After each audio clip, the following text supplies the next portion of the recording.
Hey, what's going on, main characters? Just wanted to make a quick video on a topic that I haven't seen getting too much attention here lately, but I think it's actually pretty important, especially if you are a holder of some of these ETFs and if you use Fidelity. So Fidelity announced on April 1st, and this is not an April Fool's joke, this is actual news. They announced that they were adding a surge charge to their ETF platform. So let's kind of read over some of this news, why it might have some big impacts, and some news that I have to share about a very popular income ETF. So Fidelity announced that they're introducing a $100 surcharge for buying non-Fidelity ETFs on its platforms, and the majority of ETF issuers so far have agreed to absorb that cost. So Fidelity, of course, is a huge platform, financial platform. They manage $45 billion, and they have 67 exchange-traded funds.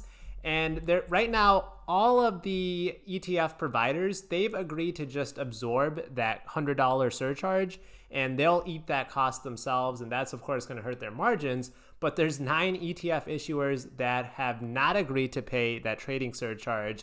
And Fidelity basically told them, hey, you have until June 3rd. Otherwise, that fee is going to get pushed on to the retail investor. That means it's going to be us that are going to be paying that $100 transaction fee. So it says it right here, guys. Fidelity's memo puts 9 firms on notice that if they don't agree to pay the surcharge fee, those fees will be charged to investors or financial advisors purchasing the ETFs. And that's a huge penalty, right? Paying $100 every time you buy or sell one of these securities, that's definitely going to eat into some returns. So right now it's just 9 companies, but that represents 59 different ETFs. So the list in that memo includes Simplify Asset Management, AXX Investments, Dayhagen Asset Management, Sterling Capital, Cambier Investors, Regents Park Funds, Rayliant Funds, Adaptive ETFs, and Running Oak Capital. So I haven't really heard of the vast majority of these before, but one thing that really sticks out is Simplify Asset Managers.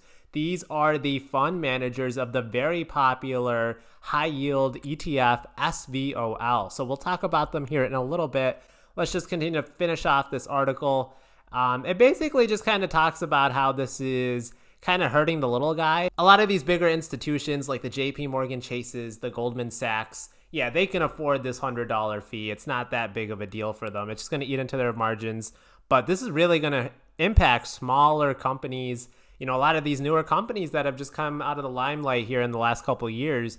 This is going to really hurt their returns. And, you know, at the end of the day, it's all a business. We're all trying to make money. But Fidelity, at the end of the day, is a business. They have to keep their doors open. And, you know, they have to kind of also encourage people to buy and use their own products. So let's take a quick look at SVOL. This is the Simplify Volatility Premium ETF. It's a high yielding instrument here, 16.34% in dividend yield. In the past year, they're up over 2% in capital appreciation. So I'm actually going to be making a video with the fund manager of SVOL. I have that interview scheduled for tomorrow. I'll probably release the video sometime this weekend. So let me know if you have any comments for the folks at Simplify. Leave those comments below and I'll be sure to ask them during my interview with them. All right, since I do have that video coming out, I'll just kind of keep this high level. SVOL, they're actually kind of betting on volatility. This is one of the harder ETFs to actually understand the trading strategy. It's not super simple in terms of just, you know, buying companies and then selling covered calls on them. This involves shorting the VIX futures by the CBOE, the Chicago Board Options Exchange Volatility Index. So this is a way to just kind of profit off volatility. Again, if there's a lot of people that are scared or, you know, a lot of people that are panicking, that means there's going to be a lot of volatility to harvest.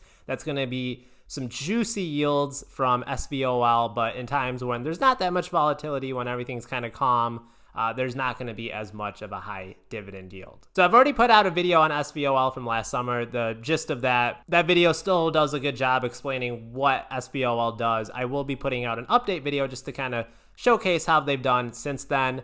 The company currently has $824 million in assets under management. If we look at the last year, you can see a lot of money has been flowing into this ETF. Over $615 million in the last year alone. This is the flagship product for Simplify. It's an inverse volatility ETF. They've been out for about 3 years now, so they started around that $25 price range. They kind of quickly went down when volatility was a lot in 2022, but since then they've kind of maintained at around that $22 share price. And when you're getting that juicy 16-17% yield, that's certainly going to more than make up for the drop that they've had in their history. So again, this is not a risk-free investment ETF, but it's definitely a different type of asset class, one that you don't really see that often. It's a way to profit off of volatility. Now, I did promise you guys some big news about Fidelity and SVOL. So I actually did reach out to the Simplify team to see if they had a comment or a rebuttal to this Fidelity article that came out. From what I was reading on forums, on Reddit and Discord, a lot of people were honestly thinking of either one, just selling out of SVOL to avoid paying that $100 transaction fee every time that they buy or sell shares of SVOL, or two, they were just going to leave Fidelity and go to another brokerage that didn't charge them for this. So I asked SVOL or Simplify if they had a rebuttal to this, and I do have some good news to share. And this is their exact words: "We don't expect any interruption to service or any changes in transaction fees for clients, as we are in negotiations now with Fidelity and expect it to be resolved ahead of the June 3rd implementation date." So that is fantastic news. Essentially, the way that I interpret this is they're saying, hey, by June 3rd, we think we're going to get this figured out. We don't anticipate that people will have to pay that transaction fee that Fidelity is going to charge. So again, that's just my interpretation of the statement that they put out to me. So I'm just kind of spreading that news. I did ask them for permission on sharing this. I haven't really seen any other YouTubers talk about this, and I know SVOL is pretty popular out there. So I just wanted to share this news, just wanted to make a quick video on it. So be sure to let me know what you think about SVOL, what you think about Fidelity. Let me know if you have any comments for some of the fund managers of SVOL, and we will talk again real soon. Remember to buy, stash, and collect cash.